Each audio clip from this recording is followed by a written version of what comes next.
Hello, everyone. Welcome to What's the Deal, our investment banking series on JP Morgan's Making Sense. I am your host, Rama Variankaval. I'm the Global Head of Corporate Advisory, and I'm joined today by my colleague, Evan Junek, who is the Global Head of Corporate Finance Advisory. Not to confuse you with those two names, they do sound quite similar, and our jobs are quite similar. And one of the things that Evan and I have been working on together for several years now is this annual report that we put out. We call it the Corporate Compass. And in today's episode, we will like to talk about the latest edition that will be released in the first week of 2025. We are recording this podcast in the very end of 2024. So Evan, welcome. Thanks for joining. Thanks, Rama. Look forward to doing this again. And I think we've got, like every year, a lot of fascinating data and statistics to unpack. So like every year, this has again been a year with lots happening, perhaps even more so than some of the more recent years. The story of the year has to be elections. So why don't we start there? I know there was elections around the world. If you want to maybe start there, and then we'll get into the capital markets aspects. Yeah. Well, obviously, for those of you who are listening from the U.S., and frankly, even for people around the world, it's hard to have ignored the U.S. presidential election as a key driver of a lot of media attention. And obviously, we'll talk about the potential policy implications of that election result as well as part of this conversation. So just to give you some context, half of the global population last year was in a country that voted for a federal election. There were 100 federal elections held over 2024. And perhaps most strikingly, in terms of the results of those elections, about 80% saw incumbents lose seats or votes from the last election. So clearly, we've seen not just this trend in the US, where we've seen the pendulum swing back and forth between Democrats and Republicans, but there seems to be a broader phenomenon of incumbents, especially in 2024, losing seats, losing power, and losing some of their voice. And it seems like, and perhaps this is always the case, it just brought into sharper focus given how many elections there were. And some very fundamental questions were on the ballot. So we already, within just weeks of the US election, we are beginning to see impacts in various markets, capital markets, forecasts of economists. So what are kind of some of the highlights of those changes, you will say, in terms of macroeconomic or capital market focus?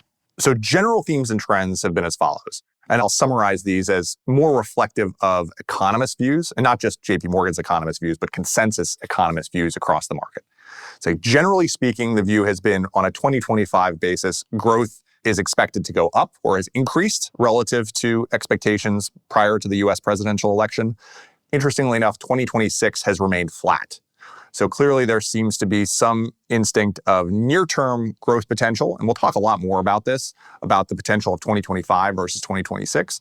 But 2025 expectations increase for growth, 2026 flat. From an inflation perspective, we see expectations increasing for both 2025 and 2026, arguably a reflection of expectations for things like tariffs, maybe things like deportations, factors that we believe in aggregate will have an impact on increases in prices and therefore inflation. Expectations for interest rates have increased. And as you say, we were recording this in late December. We just saw the Fed cut by 25 basis points, but also message a slowing of the pace or expected slowing of the pace of Fed rate cuts into 2025. And that manifests itself in the expectations as well. And we have also seen the US dollar strengthen, or expectations for the US dollar strengthening as well. Taking all of that together, I think we're seeing a market that is expecting strong near-term growth, especially in the US, that may be more plagued by inflation, candidly. We see maybe inflation being higher for longer and rates also expecting to be higher for longer. And the US dollar strength, and really a reflection of this theme of US exceptionalism persisting on an ongoing basis. Makes sense. And it seems like the equity markets are reacting quite consistently with that story, right? Expecting the US exceptionalism to be the theme, at least in the near term. We saw in the equity markets quite strong performance through the course of the year, but especially in the last several weeks post the election. It's interesting. I know you're the one who's kind of looked at this statistic deeply. The first year after there is a so-called trifecta, which is the same party in the US controlling the legislative and the executive branches, usually it's a very good year for the equity markets in the US. That's right. About 80% higher than we've seen. 80% higher than a typical average year of performance for the S&P. That's amazing. And then you layer on top of it what's expected to be or can be expected to be a very pro-stock market administration, seems like 2025, there's a lot of reason to be optimistic if you're exposed to the US equity markets. But let's talk actually about the debt markets. Historically, it used to be the debt markets, especially the US Treasury market, that was both a referee on the quality and quantity of policy coming out of DC and also influence the course of policy. Again, seems to be now the stock market more and more. But let's pivot back to the debt market, the rates. What's going on with the US federal balance sheet? What does that mean for long-term rates? And for our clients, what does it really mean for borrowing costs? Well, as you rightly noted, obviously a lot of expectations of the implications of policy being baked into capital markets, both on the credit and the equity side right now. On the credit side, and more specifically the treasury market side, there has been a clear concern about the level of the US deficit, our spending in excess of our income, and the ultimate impact to our underlying balance sheet, which in the context of a deficit spending scenario has seen debt increase over time. That is made worse by the fact that the US government is actually now borrowing at higher interest costs as well. And so our interest expense line is ballooning along with our balance sheet.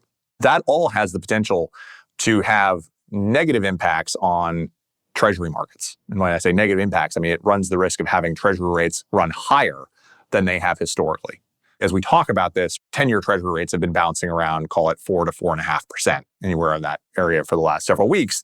And what's interesting, especially from the perspective of a corporate borrower today, is that if you rewind the clock, say 5 or 6 years, the components of a borrowing cost were the underlying treasury rate and spreads or risk premium. The component of the treasury rates was relatively modest in that overall borrowing cost equation. Today, that phenomenon has reversed.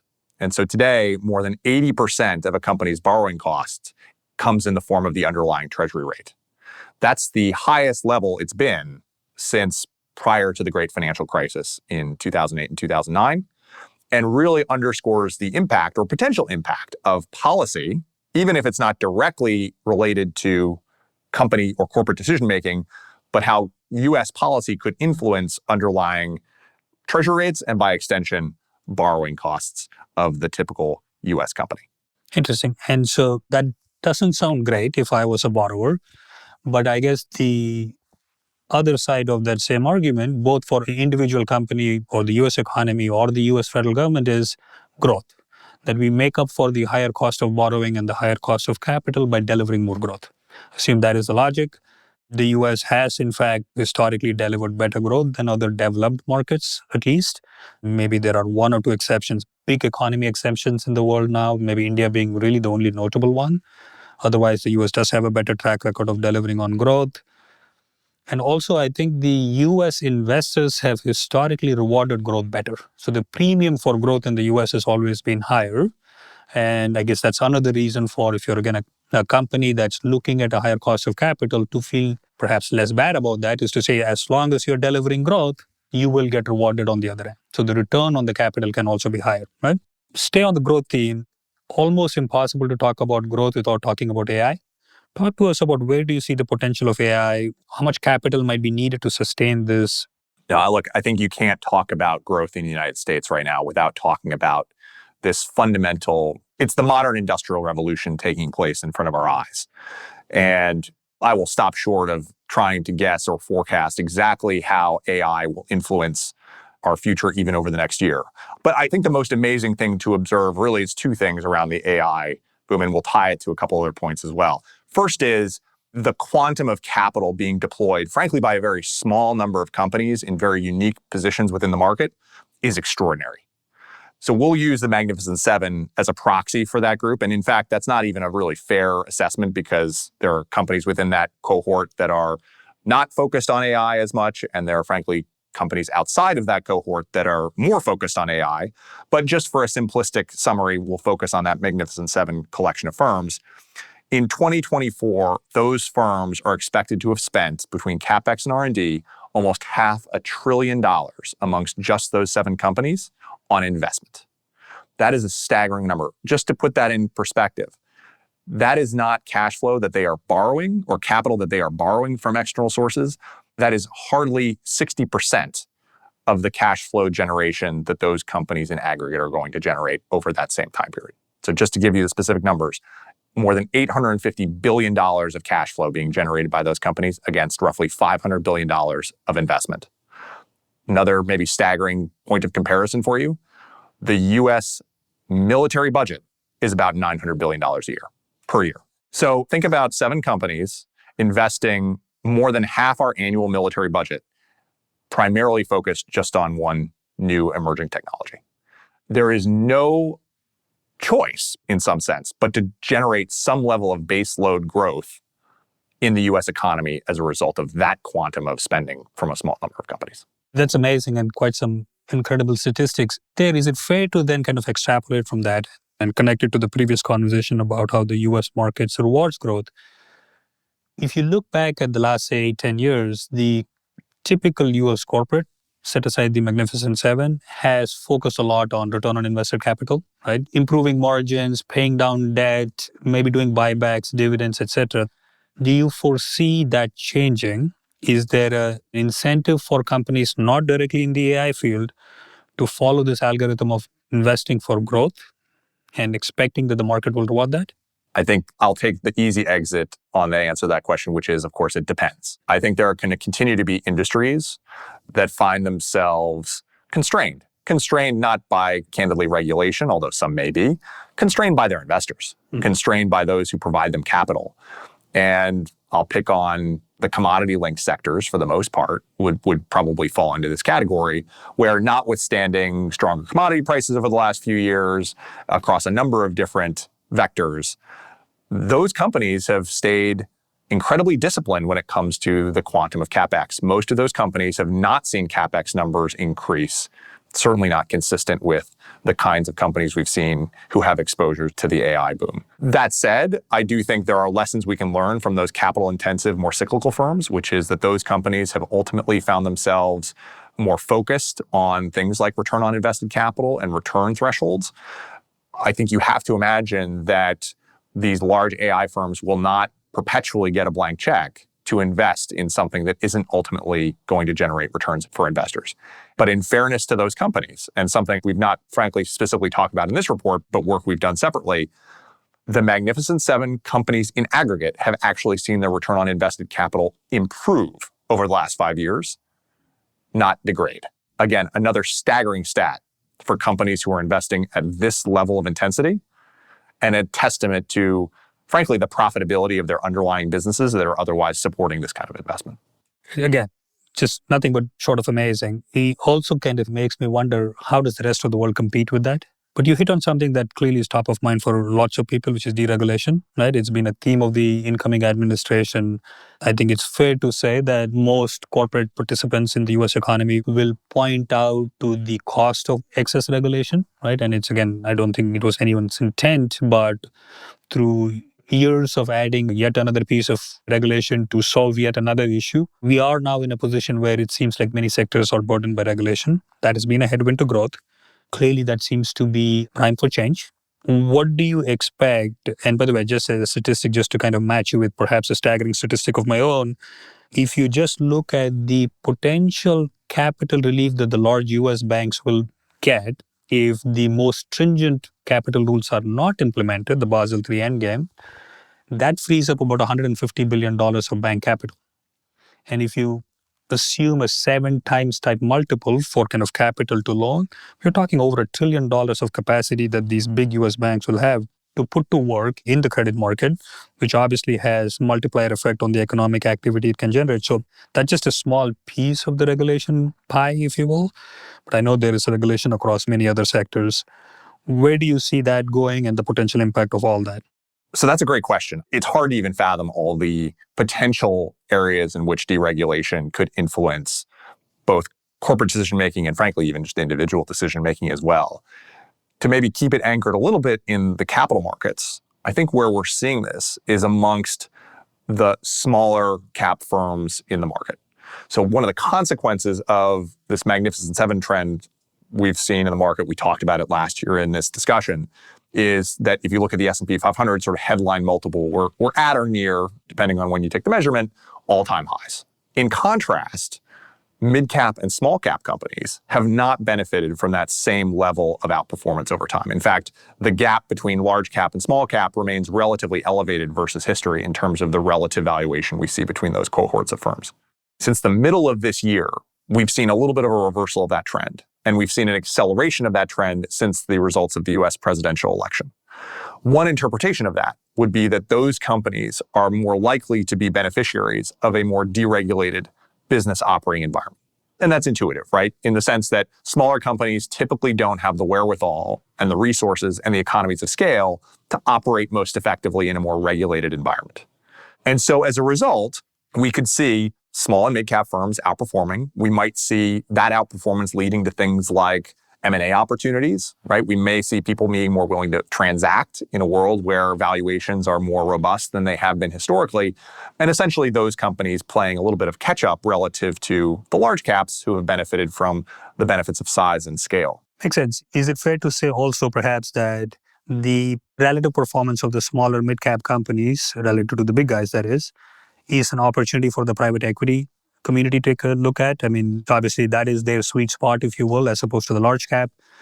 It's been, again, the underperformance has perhaps created an opportunity. Now we are at this juncture where if you can go and invest in these smaller cap companies and then let them scale up, let them ride the growth wave, perhaps that's something that the private equity guys might want to see happen too. Absolutely. And I think you see that in the private equity data.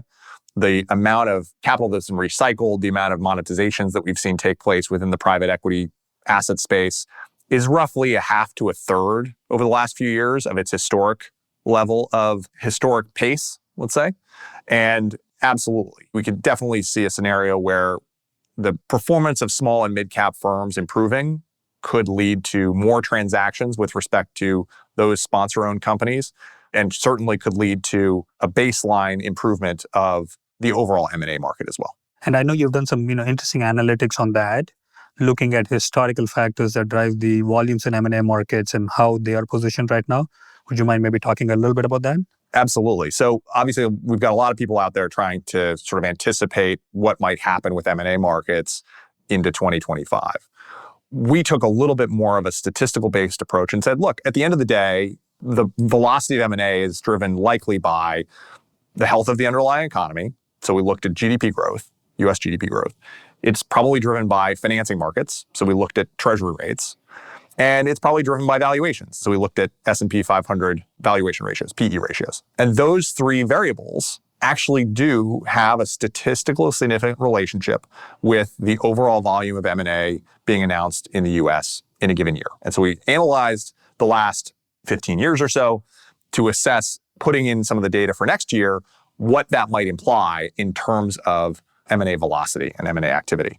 And the results suggest that M&A markets may improve or increase, or M&A volumes may increase by 5 to 20% next year based on current expectations.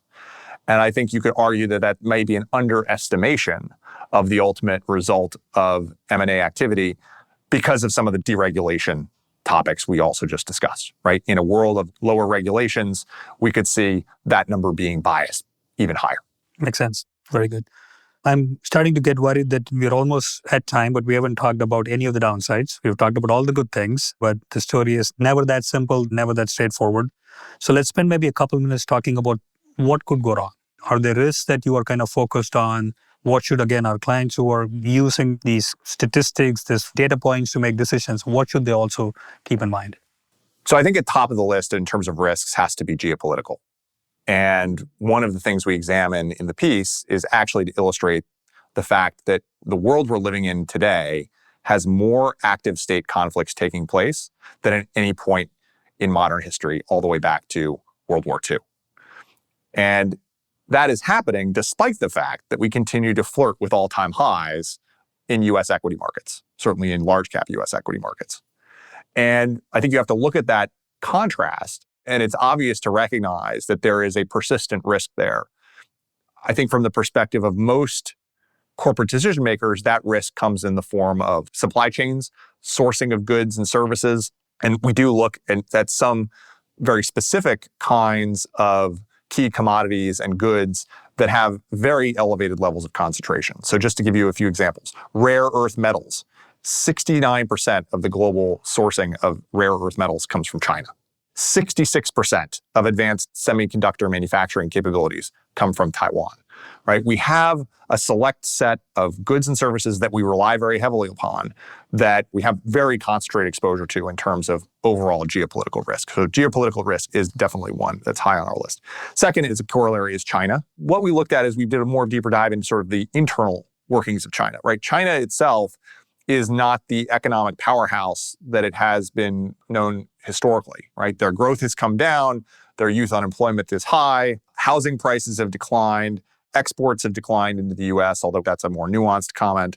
And at the same time, China remains in a very, certainly on a relative basis, in a position of strength versus the US due to its own sovereign balance sheet.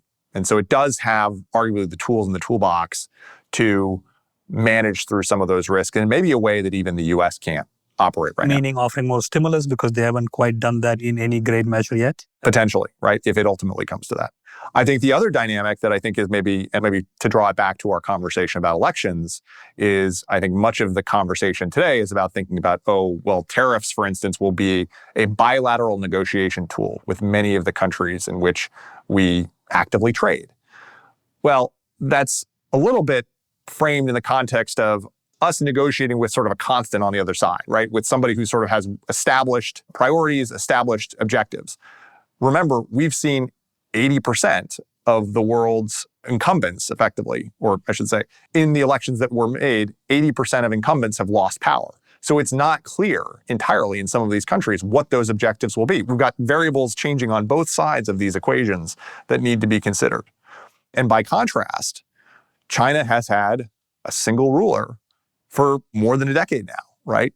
And they have a level of stability and consistency to their strategy that is certainly going to contribute to the posture of their negotiations on a go-forward basis and arguably their long-term economic success as well, good or bad. Yep, makes sense. Look, China definitely is one we can do a separate episode on or several ones on. The ability to think about the world in multiple timescales is something that they're uniquely better positioned than anybody else, given partly because of the government system they have. Any other risk? I mean, it does feel like the US consumer is something to talk about as well there, right? Yeah.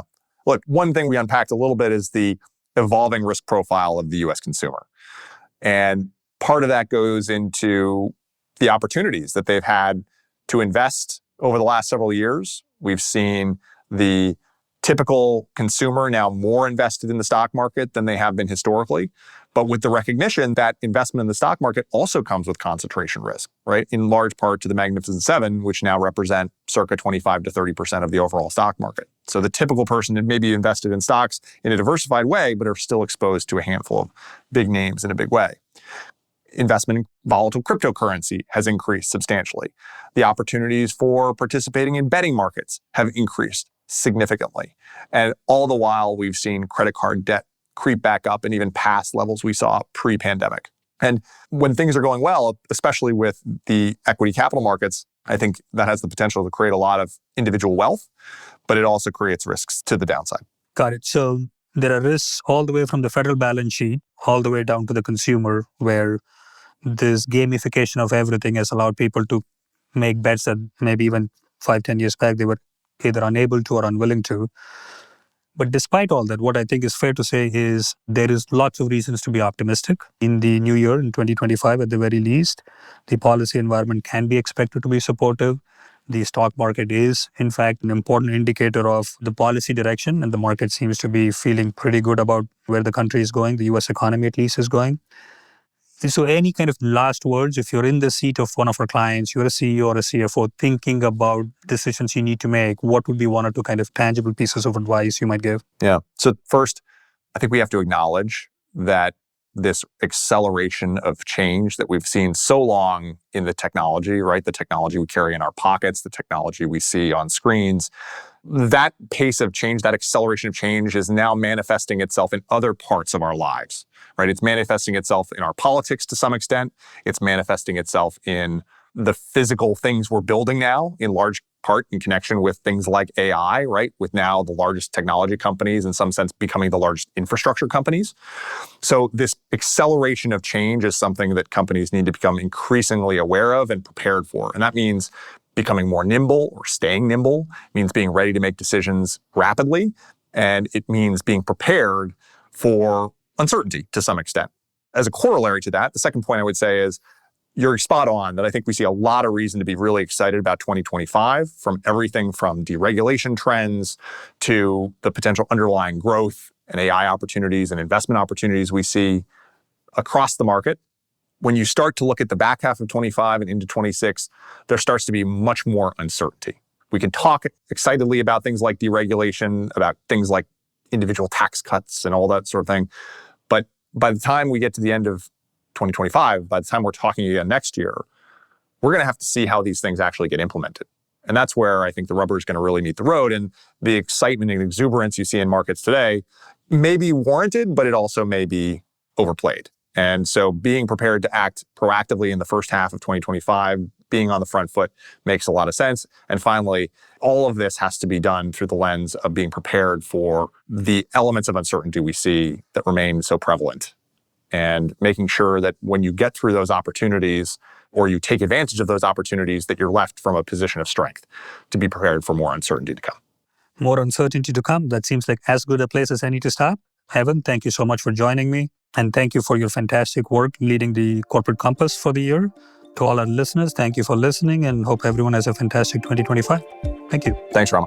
Thanks for listening to What's the Deal? If you've enjoyed this conversation, we hope you'll review, rate, and subscribe to JP Morgan's Making Sense to stay on top of the latest industry news and trends. Available on Apple Podcasts, Spotify, and YouTube. To stay ahead of the curve, sign up for JP Morgan's In Context newsletter, packed full of market views and expert insights delivered straight to you. To subscribe, just visit jpmorgan.com/in-context.